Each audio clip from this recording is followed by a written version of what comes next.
Entonces, imaginémonos que en ese proceso ustedes se acercan a un arquitecto y comienzan a discutir sobre qué les gustaría de la casa. Bueno, verá, a mí me gustaría una casa en realidad muy pragmática, ¿no es cierto? Cada cuarto con su división, no quiero nada de pasillos ni nada, solamente un lugar para distribuir a los distintos lugares de la casa, cocina, comedor, sala de entretenimiento, yo qué sé, ¿no es cierto? O no, verá, a mí me gusta todo abierto, solamente quisiera una especie de algunas semiparedes que dividan los distintos espacios. Todo eso, ¿no es cierto? No está escrito en ningún lado, no está dibujado en ningún lado. Simplemente son como que ideas que se lanzan al azar por ahí. Esas ideas se soportan en imágenes previas, en ejemplos. eh, no sé si han estado en esa coyuntura, pero a veces lo que decimos es, no sé si se ha fijado en tal local o en tal restaurante o en tal casa que tiene la fachada así, bla, bla, bla, bla, bla. Entonces, todo eso, el arquitecto de alguna manera comienza a recabar información y luego genera un esbozo, ¿no es cierto? Hoy por hoy ya no tan así, pero ya que estamos siguiendo esto, pensémoslo así. Genera un esbozo al cual ustedes le rayan, le borran, le sobrescriben, le agregan información, la típica, una flechita, aquí tenemos que dejar una ventana, ¿no es cierto? Ese tipo de cosas. Luego de ese esbozo se pasa a un croquis. El croquis es un dibujo un poquito más elaborado. Igual no tiene que ser un dibujo que goce de mucha perfección, pero ya se van lanzando ciertas medidas, se van especificando ciertos detalles. eh, entonces, de esa manera se va como que estructurando de mejor forma el tema del diseño que nosotros queremos lograr. En este caso que estamos poniendo de ejemplo una casa, ya va cogiendo forma la casa, ya no tanto sobre una lluvia de ideas, sino más bien sobre datos claros. Por ejemplo, ya se tiene que en un croquis manejar temas de una superficie en donde se va a levantar la casa, ¿no es cierto? ¿Cuánto puede medir la fachada principal si es que el terreno es de tanto? ¿Qué altura va a tener? Etcétera, etcétera. Y finalmente, cuando en el croquis se han puesto todos los detalles, las medidas, las características técnicas, etcétera, etcétera, ya se lo lleva a forma de un plano, ¿no es cierto? El plano, muchachos, ya tiene que ser un documento donde ya no se vulnera los elementos que se tiene ahí. Por eso es que cuando nosotros estamos en ese proceso de construcción, y llevamos los planos a aprobación, eso ya queda ahí como que, digámoslo, grabado en piedra, ¿no es cierto? El arquitecto luego no puede coger y hacer lo que le da la gana, porque en el plano ya están implícitos muchísimos detalles como hasta resistencias estructurales, ¿no es cierto? Distribuciones, medidas, superficies, materiales que se van a usar. Eso está todo ahí. Ya no se puede cambiar, ¿no es cierto? Incluso los planos muchas de las veces van acompañados de otros planos adyacentes como son distribuciones hídricas, distribuciones eléctricas, entonces no se puede modificar, ¿no es cierto? El plano es el documento final del diseño.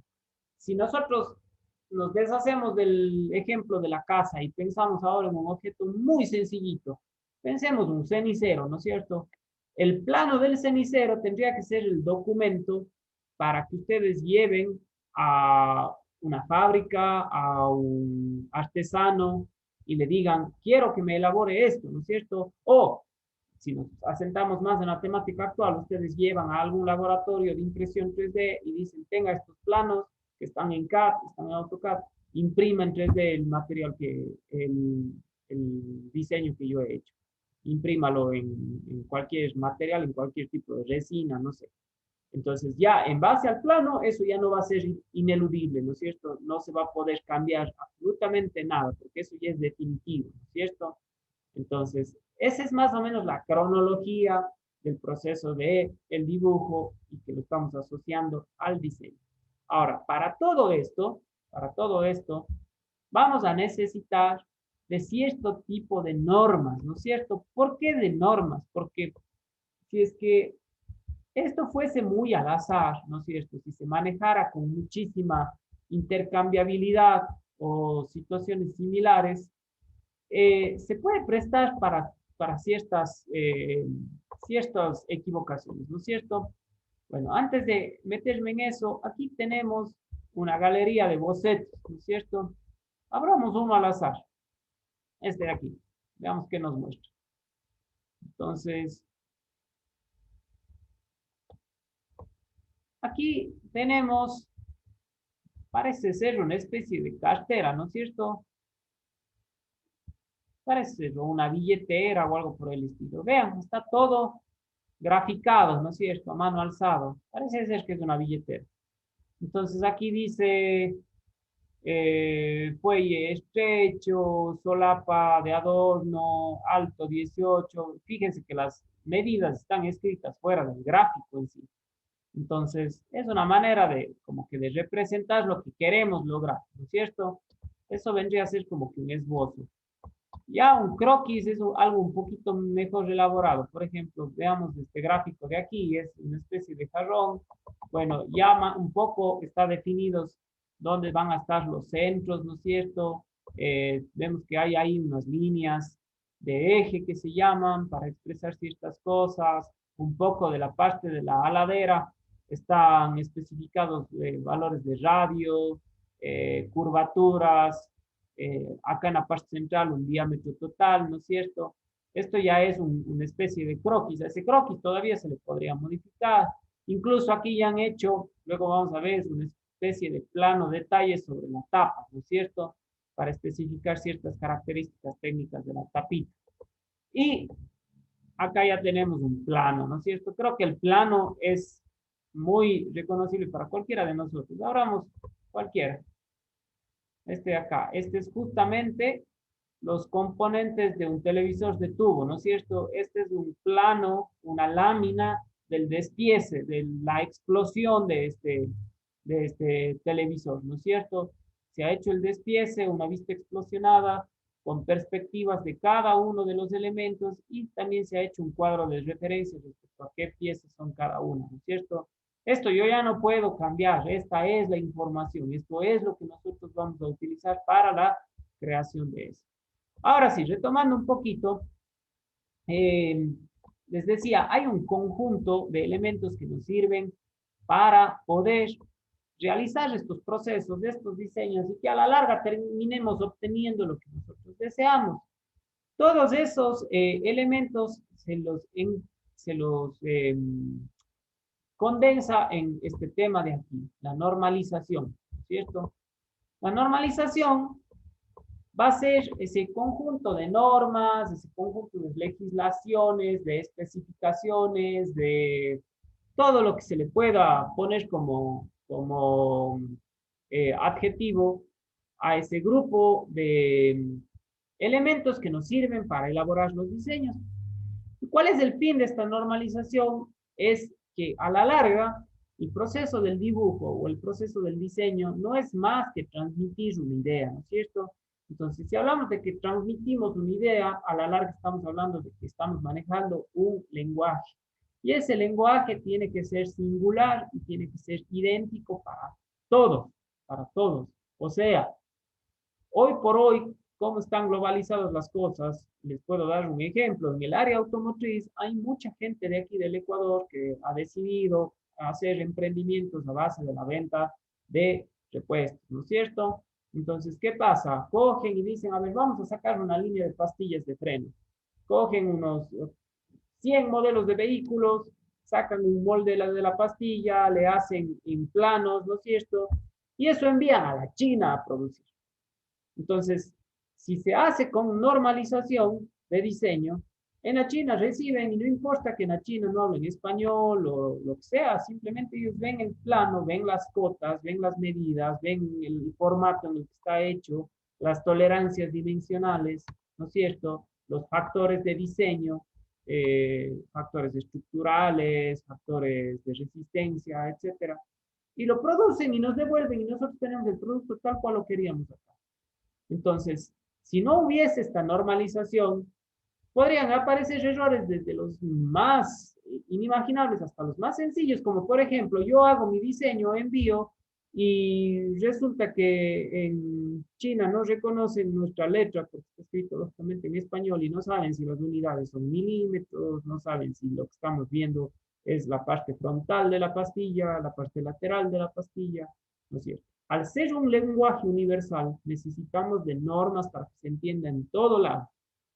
Esto, muchachos, es interesantísimo que ustedes lo comprendan bien, porque al nosotros estar trabajando una materia donde estamos aprendiendo a diseñar supuestamente basados en las normas, si ustedes hacen los gráficos mal desde el punto de vista de la normalización, sus notas tampoco podrán ser buenas, ¿no es cierto?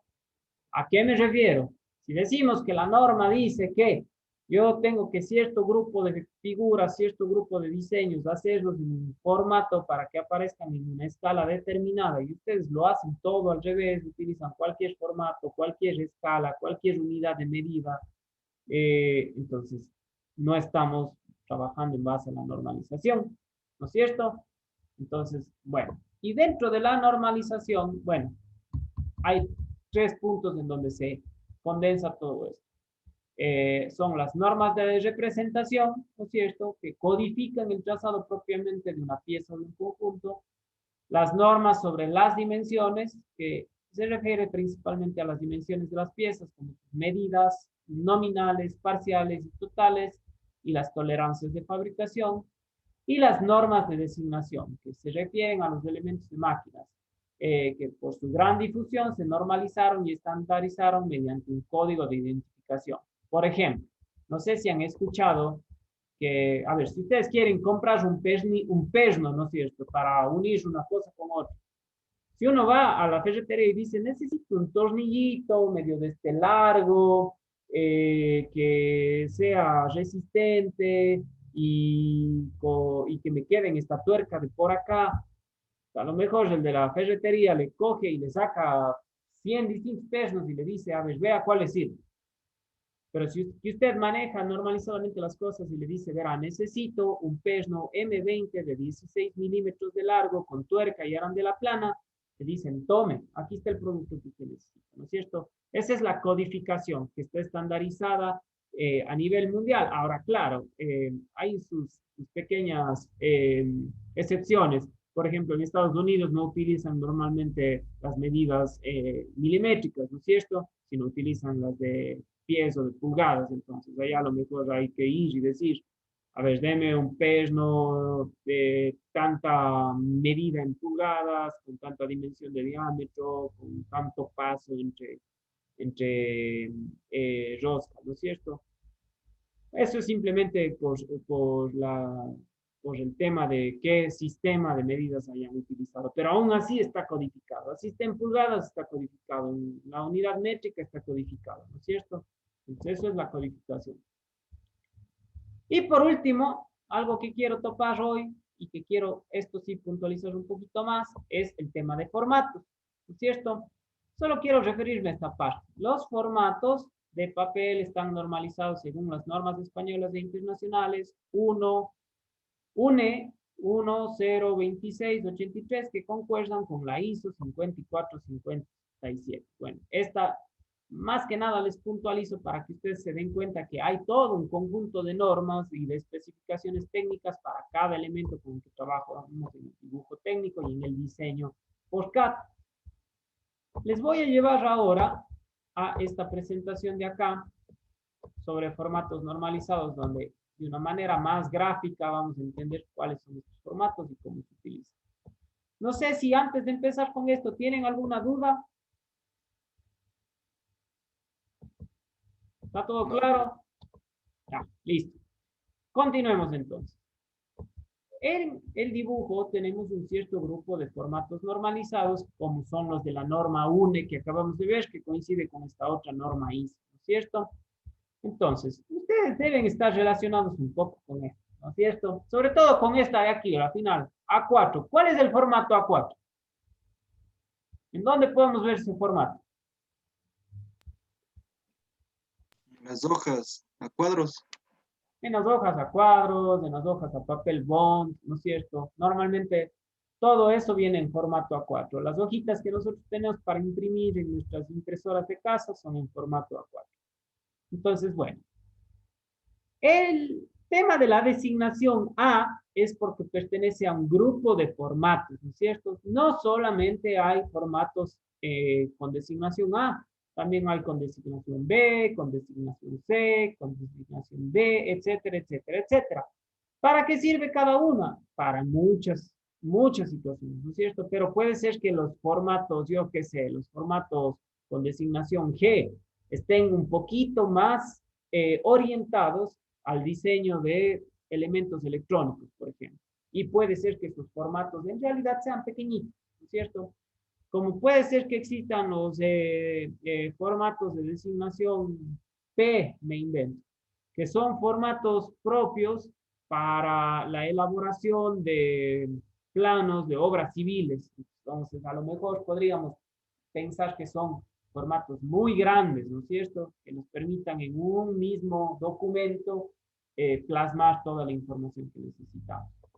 Nosotros y la gran mayoría de áreas de trabajo y sobre todo de ingeniería manejan las designaciones de tipo A, donde la A0 es el formato más grande, las dimensiones están para todos los formatos A en milímetros, ¿no es cierto? Y el A0 vendría a ser el documentito que utilizan a veces los arquitectos para los planos, ¿no es cierto? De una casa, de un edificio, yo qué sé, ¿no es cierto? Lógicamente, que aparte de usar distintos formatos, también utilizamos distintas escalas, ¿no es cierto? Ninguno de nosotros vamos a encontrar el plano de una casa con sus medidas reales, ¿no es cierto? Normalmente vamos a ver el formato A0 y por ahí, no sé, una escala 1:25, 1:50, etcétera, etcétera, ¿no es cierto? Bueno, luego ya nos adentraremos en lo que quiere decir cada escala. Entonces, bien, vamos a ver. A ver, me escriben por ahí que no pudieron conectarse a tiempo, no hay ningún problema, tratemos de cogerle a la clase la instancia en la que estamos. Igual estamos grabando la clase, luego la subiremos al campus virtual para que la puedan retomar. Básicamente, los formatos normalizados en la designación A guardan como que esta, eh, ¿cómo podríamos decir? Esta relación, ¿no es cierto? En el primer gráfico que tenemos acá, ¿no es cierto? Toda esa área, vamos anotándole aquí, a ver, así, les estoy anotando aquí con este color verde. Toda esta área de aquí, que estoy haciéndole con color verde por encima, es un formato A0, ¿no es cierto? Este formato A0 que tenía 1189 milímetros de ancho por 841 milímetros de alto. Noten que dentro del formato A0, prácticamente la mitad, que voy a hacer con esta línea color café, es el formato A1. A su vez, de este formato A1, ahora quedó, a ver, aquí nos quedó este formato A1 y todo desde acá es otro formato A1, ¿no es cierto? Y de todo este formato A1, si yo le divido por la mitad, que ahora voy a hacer con una línea de color rojo, obtengo el formato A2. Esto también se puede ver por acá, ¿no es cierto? Toda la base es un formato A0. Si todos estos documentos de la base les doblo por la mitad, consigo el formato A1. Si al formato A1 le doblo por la mitad, consigo el formato A2. Si todo el formato A2 le doblo por la mitad, consigo el formato A3 y así sucesivamente. Para lograr eso se sigue esta regla, ¿no es cierto? Es decir, que de lo que mida el ancho total, porque aquí está orientada verticalmente la lámina A0, ¿no es cierto? Hago la relación X raíz de 2, X, ¿no es cierto? Y trazo este radio de aquí que me saca esta siguiente medida que ya viene a ser la A1. Luego la A2, la A3, la A4, la A5 y así sucesivamente. Entonces, los formatos A guardan esa relación. Entonces, si yo solo tuviera estos datos, ¿no es cierto? El dato del ancho del formato A0 y el alto del formato A0, tranquilamente puedo ir obteniendo el resto de formatos sin tener las medidas. ¿Qué tengo que hacer? Doblarle por la mitad, ¿no es cierto? Y voy sacando el resto de medidas. Ahora, el cómo doblo por la mitad tiene también su forma de hacerlo. No lo puedo doblar por el ancho, ¿no es cierto? Sino tengo que hacerlo en la orientación horizontal. Veamos si tenemos otra explicación de esto por acá. Sí, a ver, borremos todos estos gráficos. Entonces, aquí también podemos ver eso, ¿no es cierto? Aquí tenemos los 1189 milímetros del formato A0, ¿no es cierto? En esta parte de aquí, que si los dividimos exactamente por la mitad, nos quedan 594 y 594. Y ahora, el nuevo ancho del formato A1 van a ser los 841. Estos 841, si los divido por la mitad, me generan 420 y 420, ¿no es cierto? Entonces, la lámina A2 ahora va a tener como ancho los 594 y como alto los 420. Si esto lo divido por la mitad, me va a dar 297, ¿no es cierto? Y la lámina A3 ahora va a tener de ancho los 420 y de alto los 297. Y de ahí obtengo la lámina A4, que es la común. Doblando esta por la mitad, me queda ahora como ancho los 297 y como alto los 210, ¿no es cierto? Entonces, los formatos toman como sistema de medida el sistema métrico y se parte de dos series, la serie principal denominada serie A-ISO y una serie auxiliar denominada serie B-ISO. Pero bueno, como les decía, hay más. Entonces, bueno, terminemos de redondear esto y les hago una indicación. Ahora, hay una manera de plegar estos formatos, ¿no es cierto? No sé si alguna vez, Caro, ¿alguna vez ha visto los planos de una casa? ¿Ha tenido oportunidad? No, ingeniero. No ha tenido oportunidad. No. A ver, de repente, Nicolás Rodríguez, ¿usted ha visto los planos de una casa alguna vez? Mm, alguna vez sí, sí. Ya, entonces, o les pregunto de otra forma, ¿han visto alguna vez llegar a algún arquitecto o a algún lado, a la registraduría de la propiedad, por ejemplo, con el formato de casi 1 metro y un poquito más de los planos, a entregarle así en ventanilla? Eso sí, no creo que han visto a nadie, ¿no es cierto? ¿Con qué suelen andar a llevar eso?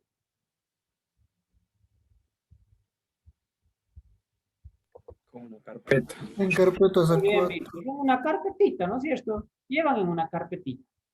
Y las carpetitas normalmente, ¿a qué tamaño de formato acogen?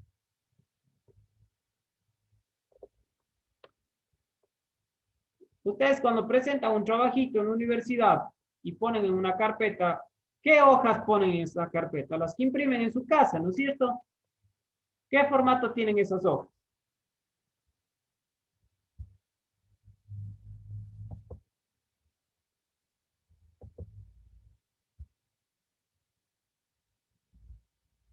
Cristian Condo, usted, ¿nos puede contar qué formato tienen esas hojas?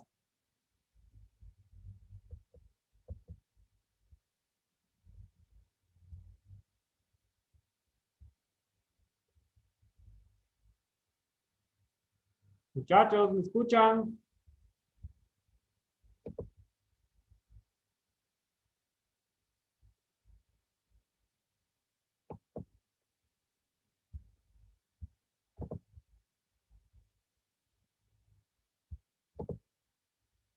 Hola, hola, hola. ¿En qué formato nosotros colocamos normalmente documentos en una carpetita? A4. En la A4, ¿no es cierto? Ya. Entonces, existe una forma de doblar cada uno de los distintos formatos para que adopten las dimensiones de un formato A4 y sea posible colocarlos en una carpeta. Entonces, vamos viendo con el formato A0, que es el más grande que tenemos que hacer. Entonces, nosotros nos vamos a orientar en la esquina inferior izquierda, esta de aquí, no sé si alcanzan incluso a ver que le han hecho un pequeño grafiquito de los agujeros en donde vamos a colocar en la carpeta, ¿no es cierto? Y nos dice que hagamos un primer doblez a 210 milímetros de esta esquina, ¿no es cierto? Hacemos un primer doblez. A continuación, nos vamos a la parte de arriba, medimos 105 milímetros y hacemos que esta esquina toque ese primer doblez, ¿no es cierto? De esta forma. A continuación, generamos un tercer doblez, 185 milímetros desde el otro lado, desde la esquina opuesta. Otro 185 en un cuarto doblez, otro 185 en un quinto doblez, otro 185 en un sexto doblez, ¿no es cierto? Luego, una vez hecho eso, hacemos un doblez final para que ya nos coincida con toda esta primera parte que hicimos aquí.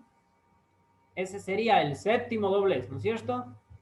Y de ahí medimos 297 y se forman tres secciones iguales y las doblamos a la par. De manera que esta parte que dice terminado, ¿no es cierto? Se le va doblando para que coincida sobre esta, pero ojo, esta tiene 210 y esta tiene 185. Entonces, más o menos, una vez que está doblado todo, esto tenemos aquí así, ¿no es cierto? Quedándonos solamente los dos huequitos aquí y un doblado aquí, ¿no es cierto? Que es este de acá. Por eso es que cuando ustedes abren esas carpetas, no sé si me alcanzan a ver en el recuadrito de donde estoy hablando, abrimos esa carpeta, vemos una pestañita, ¿no es cierto? Donde estiramos y esto se despliega sin romperse, ¿no es cierto? Estiramos, vemos el plano, vamos de nuevo haciendo los dobleces y se regresa a esta forma. ¿Correcto? Es así como se acarrean estos formatos, ¿no es cierto? Muy bien. Y hay procesos similares para el formato A1, para el formato A2, etcétera, etcétera. Aquí tenemos el A1, aquí tenemos el A2, incluso el A3, ¿no es cierto? Para el A3 facilísimo, casi que toca doblar por la mitad del documento, ¿no es cierto? Y dejar esta ranurita de 25 para los agujeritos que van en la carpeta.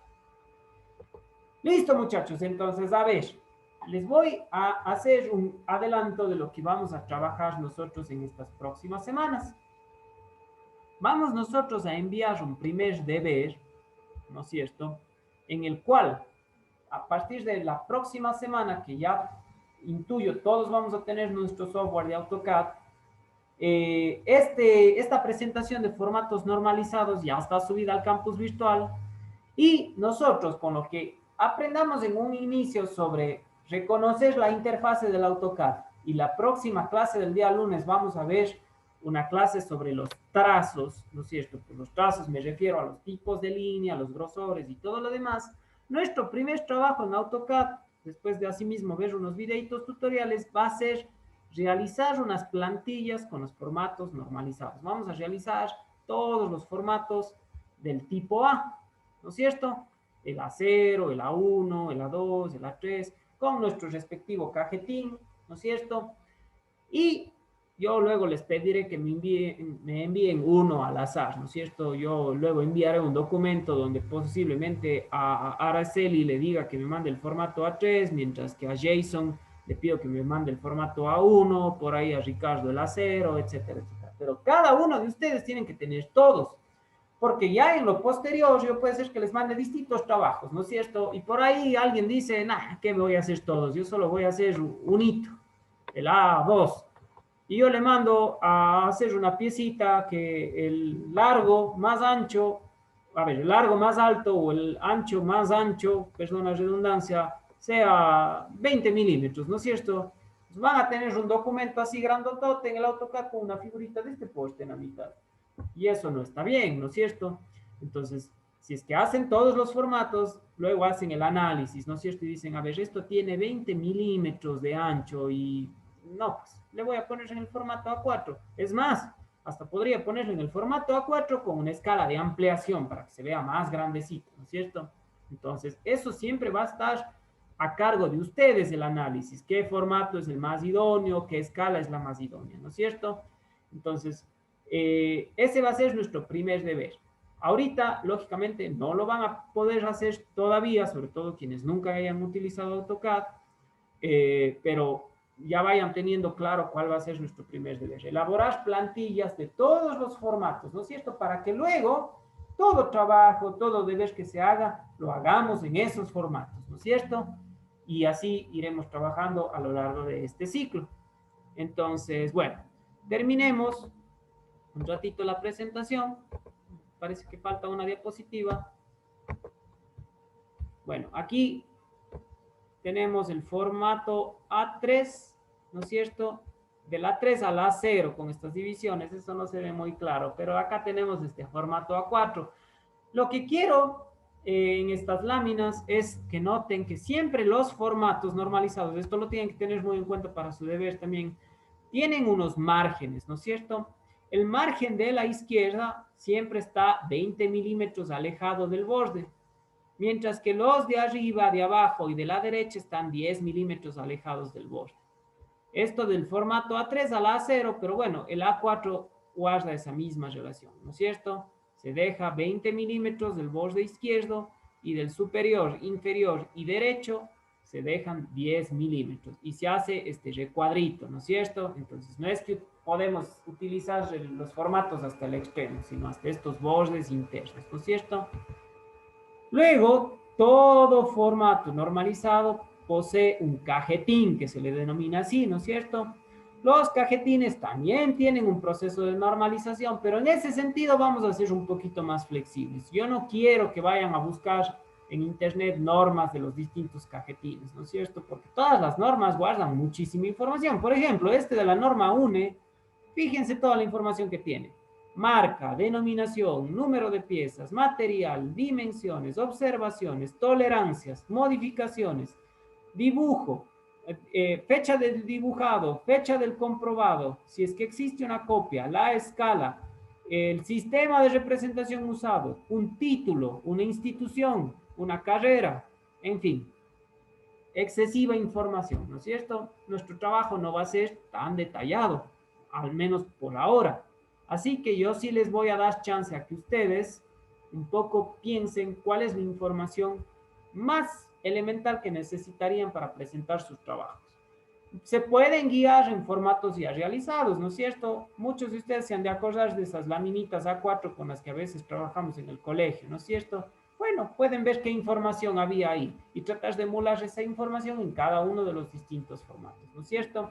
Lo que sí conviene es que se den cuenta que normalmente el cajetín tiene que estar ubicado en una de las esquinas del documento, sobre todo en los formatos A0 a A3, ¿no es cierto? Y a veces incluso en los A4 se puede utilizar solo una esquina o toda la base del documento. Eso ya les voy a dejar a su libre albedrío para que ustedes le hagan un formato también personalizado, ¿no es cierto? Y aquí tenemos una lámina completa, ¿no es cierto? Este es, me atrevo a pensar, quizás uno de los formatos más grandes, donde tenemos el espacio suficiente para poner una vista frontal con un corte, acá tenemos una perspectiva, acá tenemos un plano de detalle, una tabla de descripción y nuestro cajetín, ¿no es cierto? Entonces, bueno, esto tiene la forma de lo que posiblemente para nosotros pueda ser un proyecto final, ¿no es cierto? Entregar planos de una figura o de un diseño.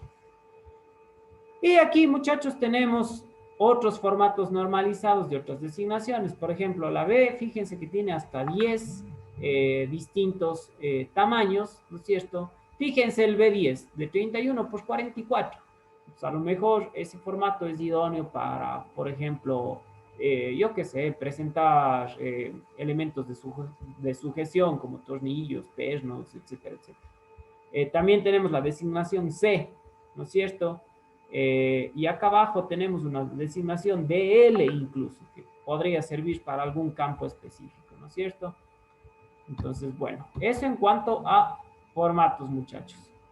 Entonces, bueno, eso es, muchachos, en la clase de hoy. No sé si les quedó alguna duda. ¿Está todo claro? ¿Para cuándo sería el trabajo de los formatos que hay que hacer? Yo creería, Jason, que eso prácticamente quedaría de aquí a 15 días. ¿Por qué? Porque vamos a tratar de en esta semana descargar el software, ¿no es cierto? En esta misma semana también observar el video de familiarización con la interfase de AutoCAD. En la clase del día lunes, quizás ustedes ya conozcan las medidas de los formatos y todo lo demás, pero todavía no conocen cuáles son los tipos de línea, cómo en AutoCAD escojo una línea gruesa, una línea delgada, cómo concateno las líneas, por así llamarlo, ¿no es cierto? Entonces, eso veríamos el próximo día lunes. Mitad de la explicación en clase, como hemos hecho hoy, la otra mitad en un videíto, ¿no es cierto? Y ya con esa información, ahí sí ya tenemos las medidas de los formatos, la ejecución de las líneas, ya no estamos familiarizados con la interfaz de AutoCAD, entonces tenemos luz verde y las herramientas para poder hacer los formatos. Entonces, en realidad estaríamos hablando de que es a hoy, a 15 días, ¿no es cierto? Pero me gusta a veces darles por adelantado porque hay estudiantes que son reactivos, ¿no es cierto? Es decir, cuando tienen todo lo necesario, se ponen a trabajar, les va excelente. Y hay otros estudiantes que son mucho más cautelosos, preventivos y adelantan, ¿no es cierto? Entonces, por ahí puede ser que alguien diga, no, yo no me voy a esperar los 15 días, más bien yo mismo ya me voy a dedicar a ver cómo se usa AutoCAD, cómo hago líneas y cómo hago plantillas. Y ya voy a ponerme a hacer. Entonces, por eso me gusta avisarles con un poquito de anticipación. Igual ya les iremos definiendo otros detalles, ¿no es cierto? De cómo, qué plantilla mismo me van a mandar, etcétera, etcétera. ¿Correcto? ¿Alguna otra duda? Bueno, muchachos, entonces eso es todo por hoy. Les deseo una excelente semana de clases. Si tienen alguna consulta o duda, no estén dubitativos, consúltenme nomás, escríbanme al WhatsApp, mándenme algún mail y tratamos de, con la brevedad posible, solventar sus distintos cuestionamientos. ¿Está bien? No sé si Caro tenía alguna duda, vi que desactivó el micrófono. No, ingeniero. Ah, ya, bueno. Ingeniero, Sí, disculpe, José, ¿usted tiene yo alguna tengo, duda? sí, las clases que está grabando aquí, ¿va a subir a su canal que tiene en YouTube o al campus? Voy a subir al canal que tengo en YouTube y siempre les dejo un link a ese video en el campus virtual. No subo al campus porque nos han sugerido desde tecnología de la universidad que se congestiona demasiado el campus cuando los profesores suben el video ahí. Es muy pesado y los servidores se ponen lentísimos. Pero si subimos a YouTube y simplemente dejamos un enlace, funciona de maravilla. Entonces, en el campus virtual siempre van a encontrar los enlaces.